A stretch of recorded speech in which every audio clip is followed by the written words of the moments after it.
Shadows in the Wilderness. It was supposed to be a weekend escape from the mundanity of city life. For Sarah and Ethan, a couple who thrived on outdoor adventures, camping had always been their way of reconnecting with nature and each other. They had planned this trip meticulously, choosing a secluded site deep within Redwood Valley, far away from the hum of civilization. "This is going to be amazing," Sarah said, her voice brimming with excitement as she tossed her backpack into the trunk of their aging Jeep. "Just us, the stars, and no cell service." Ethan chuckled, adjusting his cap. "Yeah, no cell service is the best part. Let's see if we can survive without Instagram for 2 days." The drive to the valley was uneventful, the scenery shifting from bustling urban landscapes to rolling hills and dense forests. By the time they arrived at the campsite, the sun was beginning to dip below the horizon, painting the sky in fiery hues of orange and red. As they unpacked their gear, a chill wind swept through the clearing, rustling the towering redwoods that encircled them. Sarah paused, glancing around. "It's so quiet," she murmured. Ethan, busy assembling the tent, glanced up with a grin. "That's the point, isn't it?" She nodded, but couldn't shake the faint unease creeping into her chest. The silence was almost unnatural, as if the forest were holding its breath. By nightfall, the campfire crackled merrily, its warm glow warding off the encroaching darkness.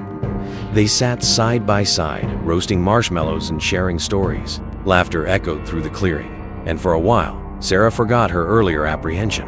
But then, it started. A faint rustling sound came from the underbrush, just beyond the firelight's reach. Sarah froze, her marshmallow slipping off the stick and into the flames. "Did you hear that?" she whispered. Ethan tilted his head, listening. "Probably just an animal. We're in their home, remember?" She nodded, though the explanation did little to calm her nerves.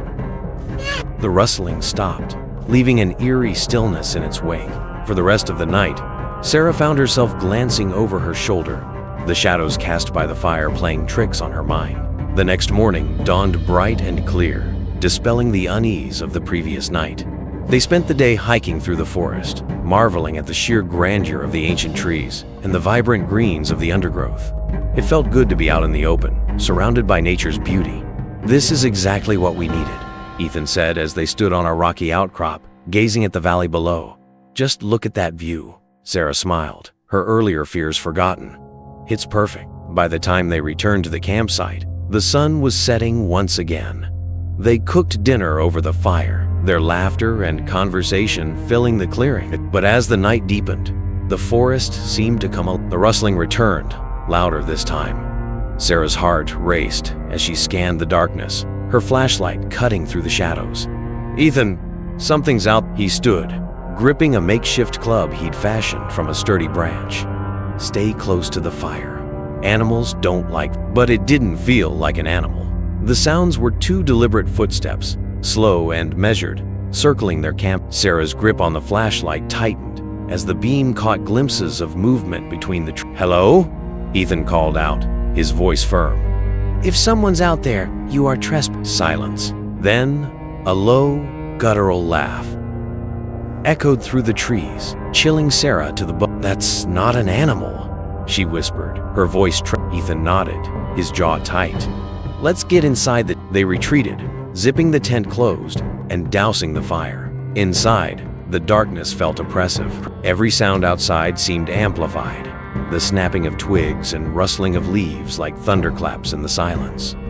Sarah clutched Ethan's arm, her breath Hours passed, each minute dragging like an eternity. Eventually, exhaustion claimed them, and they fell into a restless. Sarah awoke to the sound of whispering.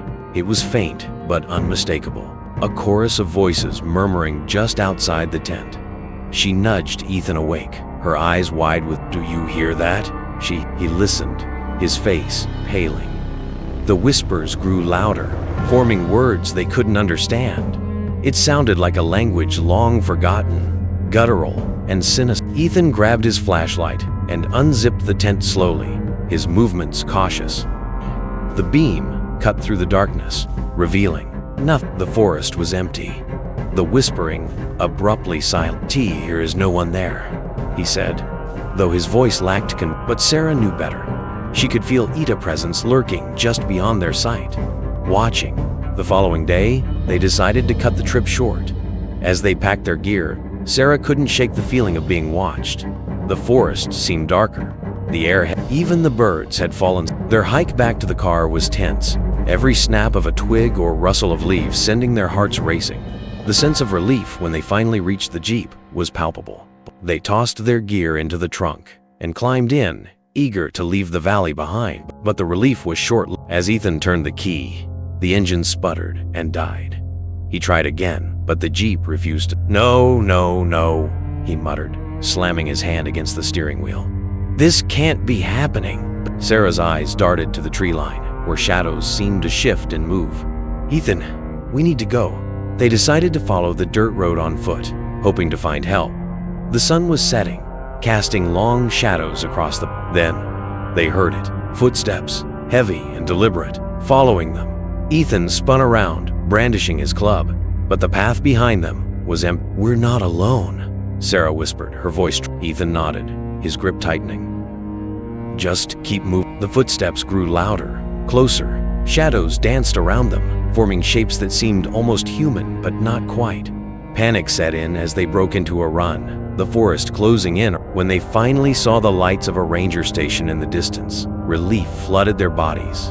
They stumbled inside, gasping for breath. A lone ranger sat at the desk, his expression calm but serious as they recounted their ordeal. You are lucky, he said, his tone grim. People go missing in these woods all the time. Most never come back. Sarah shivered, Ethan's arm wrapping protectively around her. What's out there? She asked, her voice barely above. The ranger hesitated, then said, some things are better left unexplained. Just be glad you made it out. Weeks later, back in the safety of their apartment, Sarah couldn't shake the memories of that night. She'd wake up drenched in sweat, the sound of whispers echoing in her ear. Ethan tried to comfort her, but she could see the fear lingering in his eyes too.